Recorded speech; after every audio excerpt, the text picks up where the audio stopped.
Hey there, welcome to the Mental Perk Podcast. I'm Karla Hutcherson, licensed professional counselor. And I'm Brandi, entrepreneur, author, and community leader. And we're here to talk about real people, real issues, and real talk. Welcome back to the show. Today we are here to talk, Karla and I are here to talk to you guys about the stresses of the elections and voting and kind of go through a historical information about where it all started and how things have evolved and changed so much. So we're so excited to have you on the show, and here we go. Yeah, we were just thinking about this. This is a really neat topic, I think, because I don't know that people really consider the impact of election years and how much that affects our mental health. But what Brandi and I were kind of talking about, maybe even earlier this morning, we were talking about how you used to have an election year, and after the election, everything just kind of died off. Not no more. Yeah, but I was like researching the changes since 2016 are so enormous.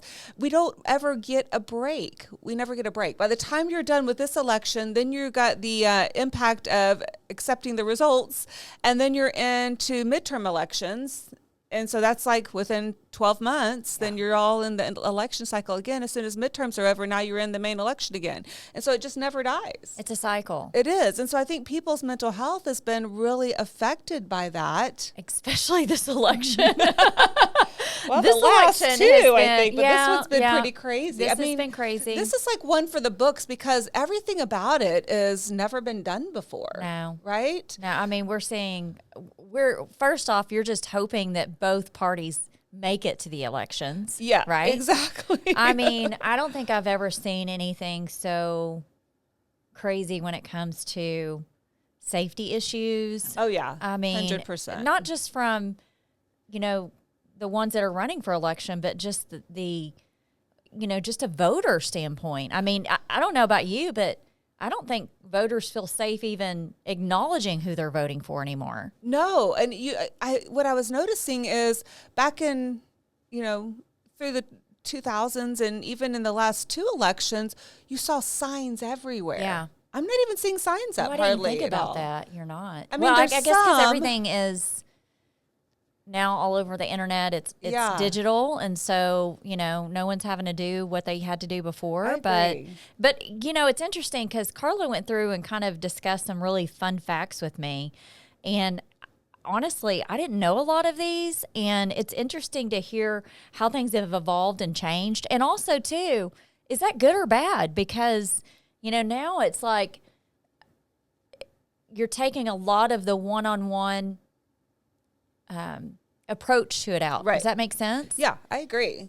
I mean, it used to be it's very interesting because everyone talks about election interference or this or that.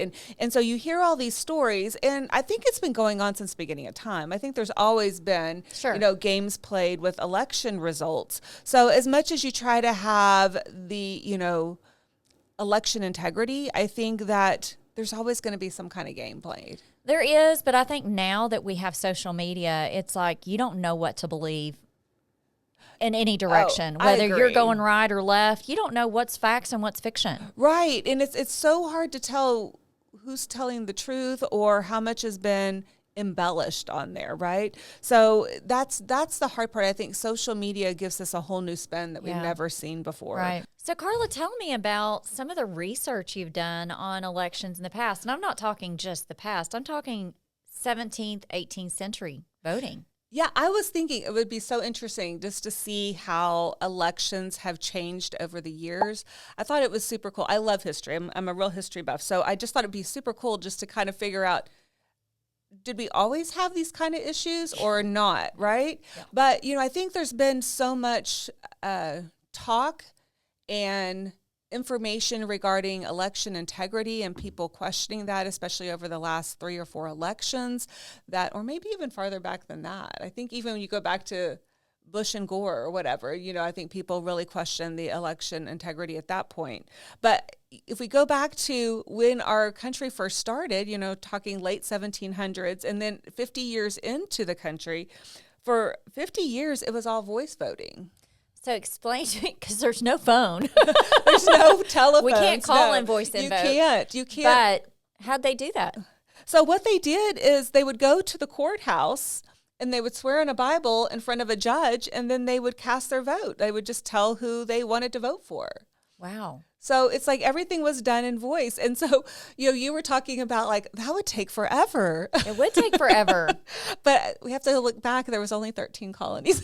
Well, at least, well, yeah. So I guess if each, area had a judge, then I guess I don't know how many people that would be in that area, but it's probably not as bad as the millions and millions of people that we have here today. But it does beg the question, though. It makes you wonder, do you think anybody was scared to cast their vote back in the day then? I mean, seriously, now, like they are now. I mean, they had just fought a Revolutionary War against, England. I don't think they were overly. They weren't care. They did not care. They were proud to have a voice, and I think that was kind of where the country grew from strength. Is they beat a big old country. They beat England. It was a powerhouse. Yeah. And they did it through their grit and determination, right? So, of course, they're like, I'm proud to have a voice. I don't have to be punished for that. Now we're punishing each other for having a voice here within our own country. Yes. And so I think we've gotten away from that, to have the courage to speak, to know what your values are, to know what you believe is right or wrong.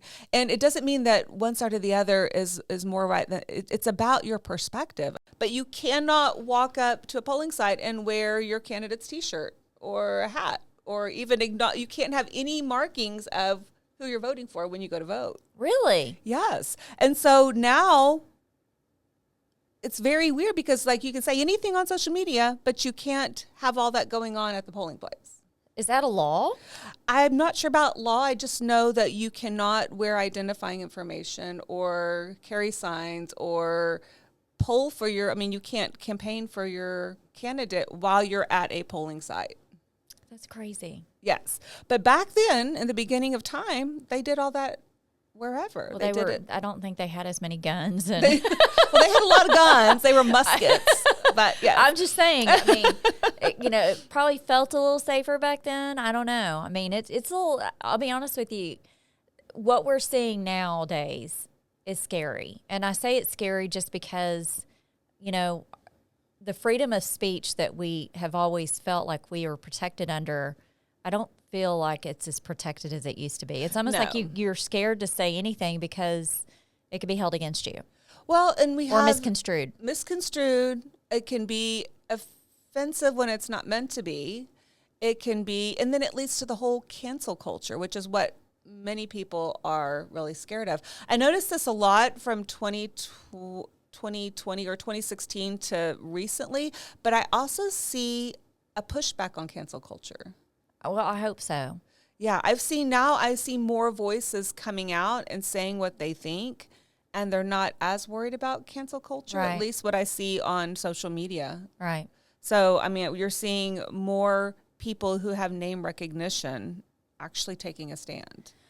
Yeah, and then, I think it goes back to, too, I don't know about you, Karla, but I'm one of these people that if you're doing your job and you're protecting the best interests of our nation, I really don't care what side you're on.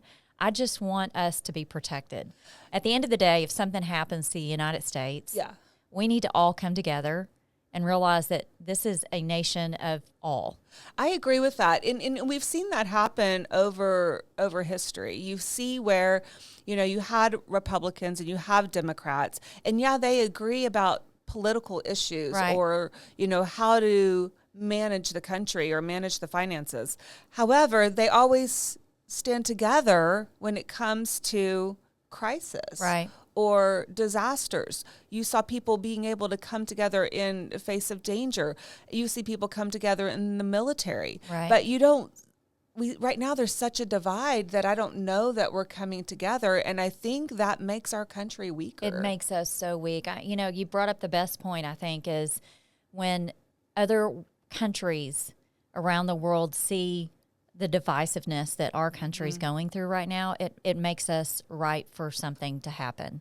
And I just hate thinking that because of you've got to let, I go back to the feelings aren't facts, right? Yes. Feelings are not facts. And so facts. Just because you feel a certain way about a candidate doesn't necessarily make it a fact to all people. Correct. And so I think it's important for people to really hone back on their feelings and think about the facts. What's going to secure this nation? What's going to give us our safety? what's going to help us grow from an economic standpoint. Right. I mean, there's so many ways to look at this, and we've got to take the personal out of it. I agree. I mean, I think you're going to have your personal feelings about certain issues. Sure. And I think that's what makes America great. It does. Is that you have the right to feel whatever you're feeling about a certain issue. But I think that we then take that right and we're changing it to something else. So I can go say and do whatever I want to somebody because I have the right to speak it. Right. Right. But I mean, I think as human beings, do we really have the right to just be ugly? I think where it stops, and I think we've seen a lot of this, is, you know, I've always said seek to understand and seek to be understood. We get to this point of being so decisive and not agreeing with each other that we don't actually take the moment to sit down and go, okay, well, why do you not agree on this?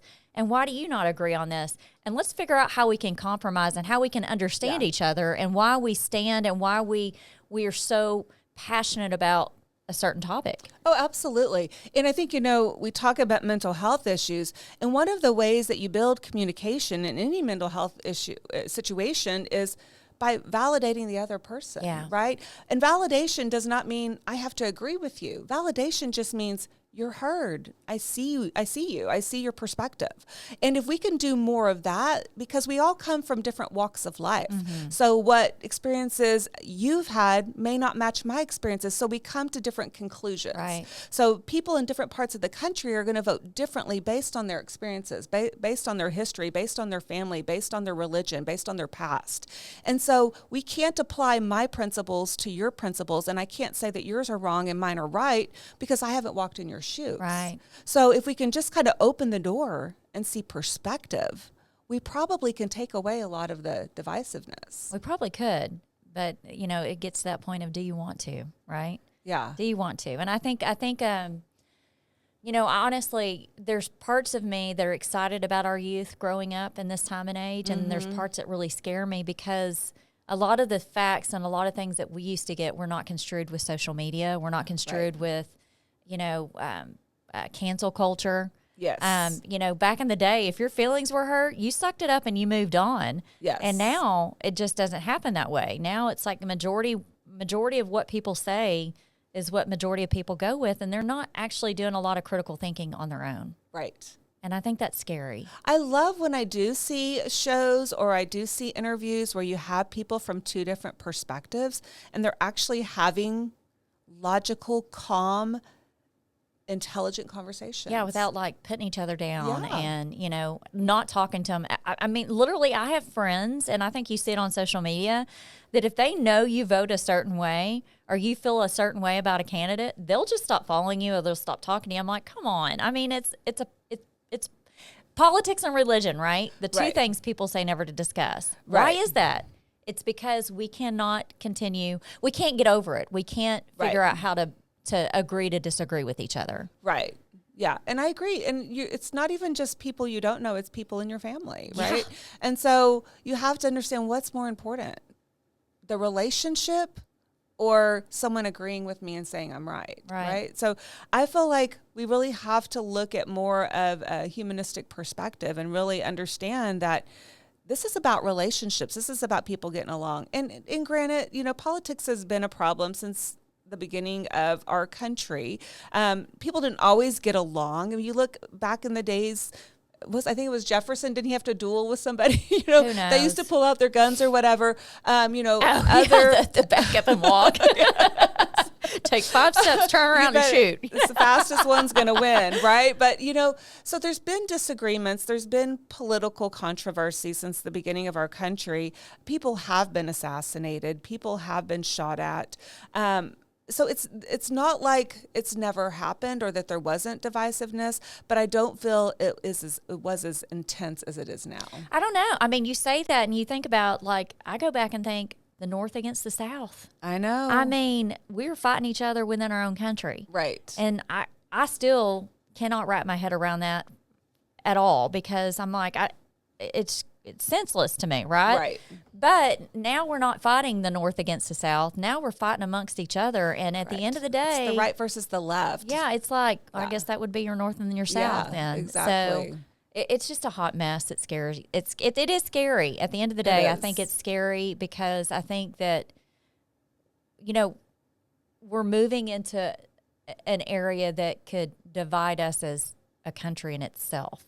And that it has, basically it's a 50-50 country, right? Because it's like half and half. And I feel like as much as people have grown and society has grown and technology has grown, you would think that we would be able to have conversations without hate. Well, you would, but... And we also are more understanding of mental health issues. We're more aware of people's feelings. It used to be like, well, if you feel that way, buck up, Right. But it's not...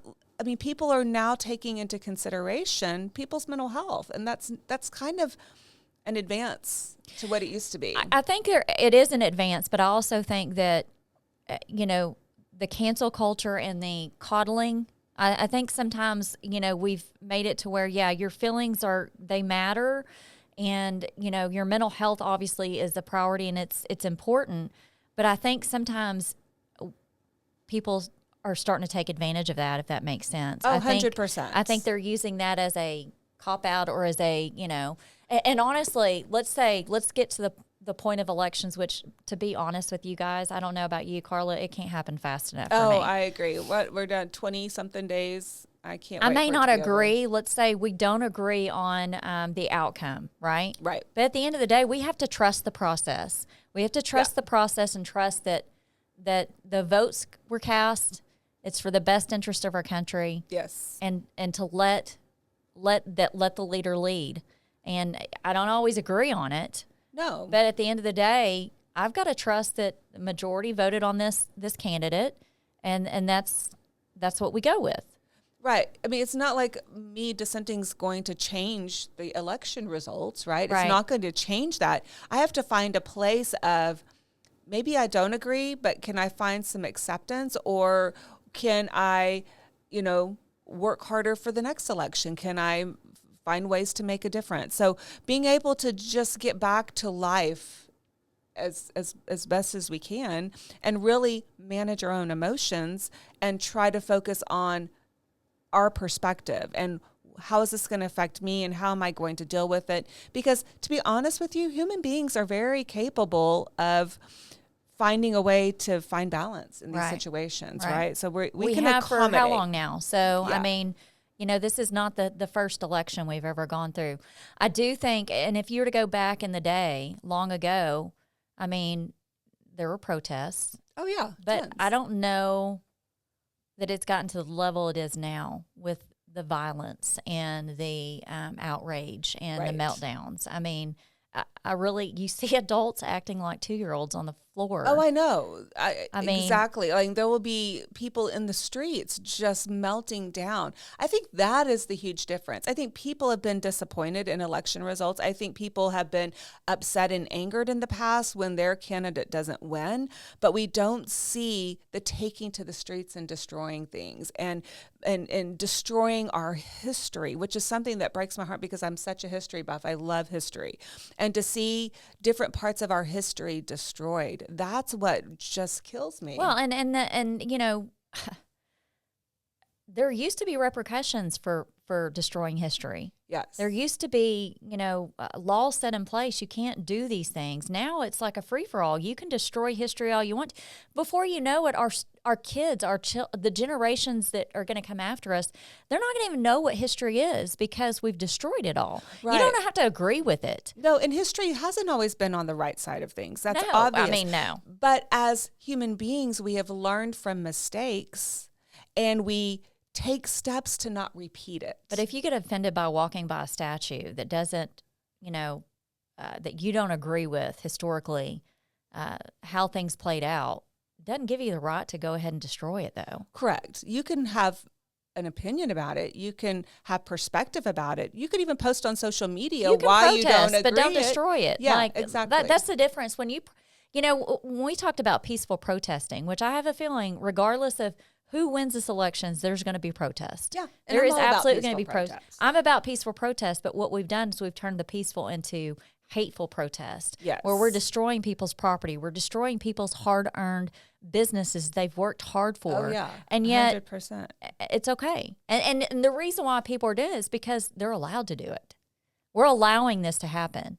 And it's just destructive. But I just think as America, we're better than that. We are better than that. We shouldn't have to destroy things to get our point across. We shouldn't, but, unfortunately, I think we're living in a world of temper tantrums, unfortunately. Yeah, I agree. And that's where I feel like we really have to regulate our emotions a little bit better. We have to keep in check. Yes, I feel this way. I'm going to acknowledge it. It is terrible how I feel. But what am I going to do about it? Because I'm responsible for my actions. My feelings are my feelings. My thoughts are my thoughts. But I'm responsible for what I do with those. Right.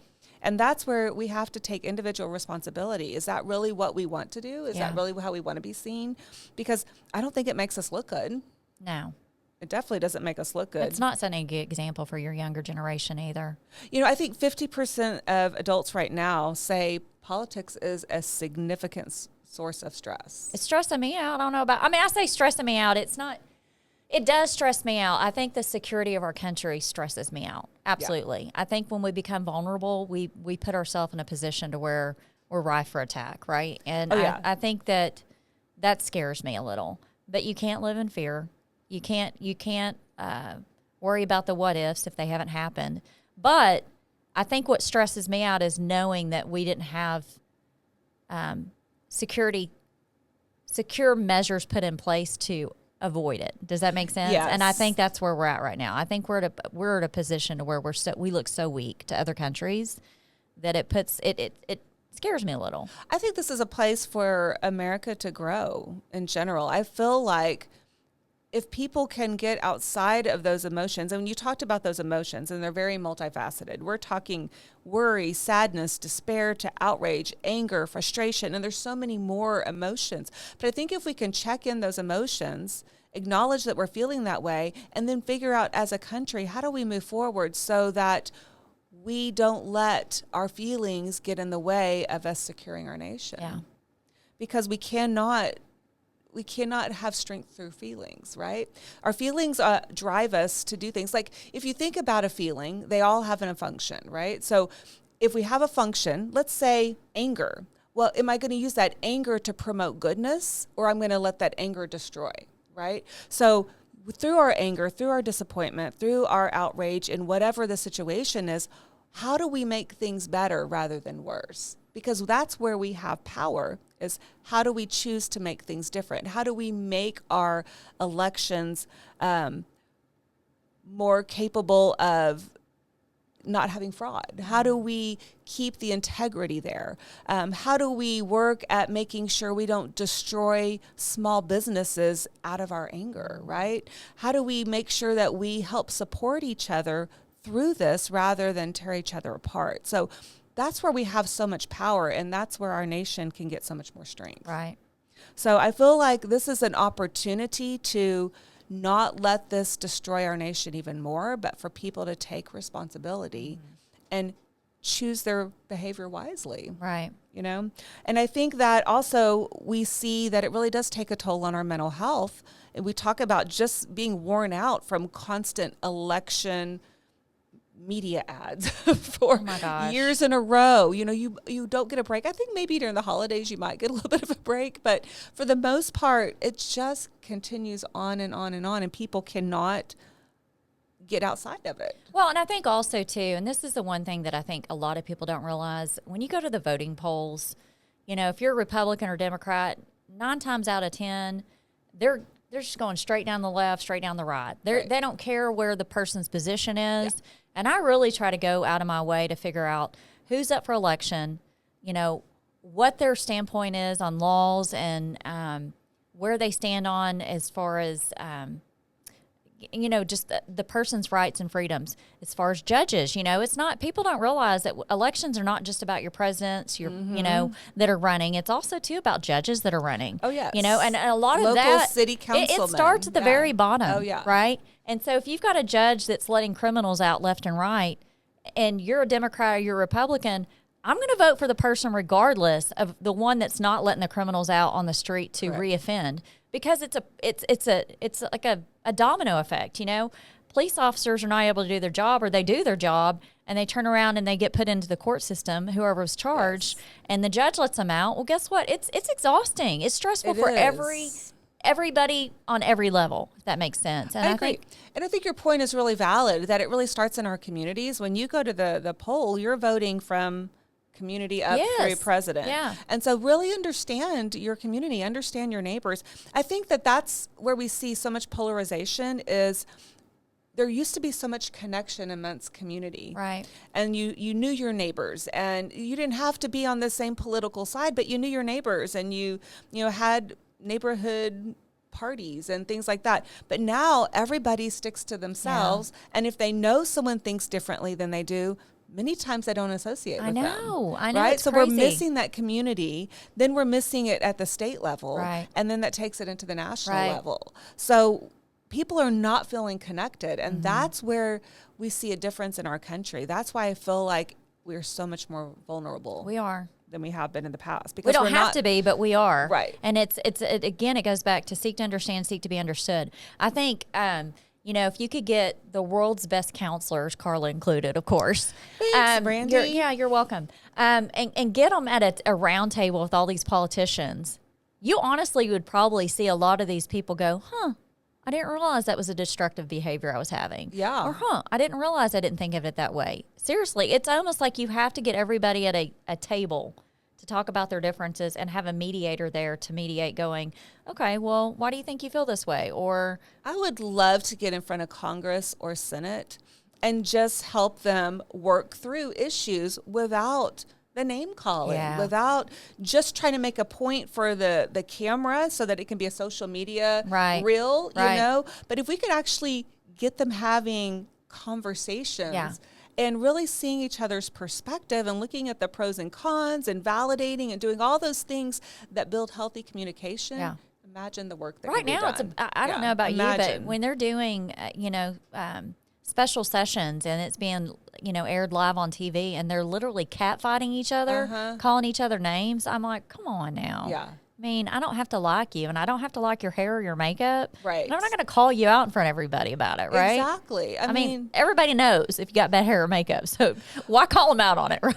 But that is what's so different about our society right now is people call out anybody anywhere. They do. And they really make it personal. They do. And we talk about inclusion, but we are the least inclusive nation right now. We are. I'm just saying, people are trying to find something wrong with each other. Yeah. Because, I go through, and if I see something or somebody doesn't do something the way I like, I don't usually just voice it, I don't just come out and try to hurt their feelings.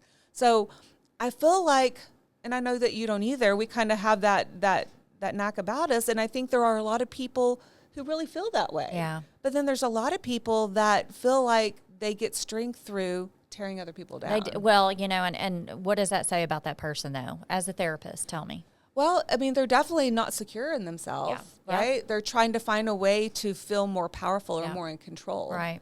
For sure. So I think that finding a way back to humanity and just treating each other with respect is so huge. Well, and I think if you try to understand the other side, I think you might be surprised that your opinions probably align a lot more together than they do apart. You might have a couple of situations where you don't agree, but for the most part, you probably could connect with that person in some way. And that's just it. I think the reason why we feel the way we do is because we're not getting the immediate solution that we want. Yeah. So we just continue to rely on the people in charge to give us that immediate resolution. Mm-hmm. And that starts with the people.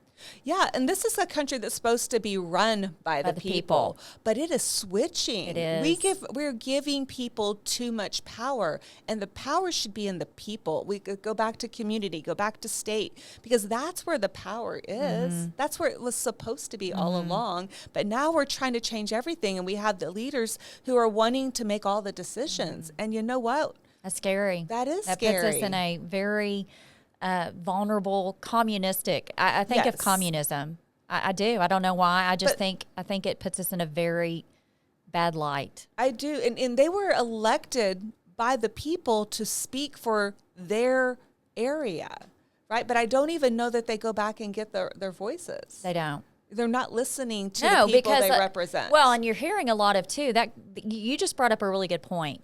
I think a lot of people that we're seeing run now are running off of what they feel the people want. And then once they get into office, it's totally opposite. And so you've got a lot of anger and a lot of people that are very they're confused, they're hurt. I voted you in based on what you said. Now you're doing polar opposite. And it's scary because what does that say? I think any politician who's running for office should be having multiple town halls throughout their districts. Yeah. They should be listening to the people, and they should be taking those issues to the ballot box. Well, and here's another thing, too. You brought this up. Another interesting thing is when you're seeing these politicians up there being interviewed by different news media outlets, right? Right. They're pampering with questions that are already like, they've already planned the questions. And then not getting any answer.